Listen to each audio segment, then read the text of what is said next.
সাথে ধ্বংস করে দিবে। যারা রাদিয়াল্লাহু তাআলা ওনার রূহে রক্ত বলতেছেন আপনি আল্লাহ কুরআনের দরবারে ইব্রাহিম যাও যাও আমার বন্ধুরা তো কষ্ট সহ্য করতে পারি না, ইয়া তুমি তায়ের বাসীকে উল্টাইয়া দাও।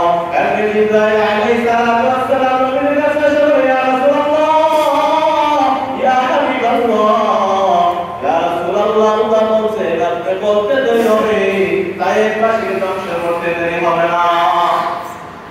আল্লাহ নবী সাল্লাল্লাহু আলাইহি ওয়াসাল্লাম ইব্রাহিম আমাদের আল্লাহ রাহমাতুল আলামিন শুকরিয়া করতেছেন আরে জিবরাইল আমি তায়ের বাসীর জন্য তওবা করতে পারবো না। আরে জিবরাইল তুমি তাকে জানাই আমি নবীর বাবা নাই, তারা যদি জানতো আমি নবী এতিম তাহলে আমি নবীকে তারা আঘাত করতো না। আরে জিবরাইল আমি তাদের জন্য তওবা করতে পারবো না।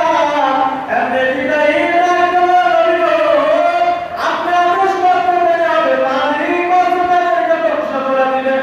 আল্লাহ নবী সাথে সাথে দুটো হাত মেলাতে পারি তার পাশে আমি মুহাম্মদকে চিনে নাই। রব্বুল আলামিন তার পাশে তুমি তাদের সবাইকে দ্বীনের দাওয়াতের জন্য কবুল করে নাও। এত কষ্ট পাওয়ার পর নবীজি ওনার উম্মতের জন্য বদুয়া দেয় না, তখন ওই নবীজি তাদের তুমি আদান করিবার উদ্দেশ্য রওনা দেয় দ্বীনের দাওয়াত দেওয়ার জন্য। যে নবী দ্বীনের দাওয়াত জন্য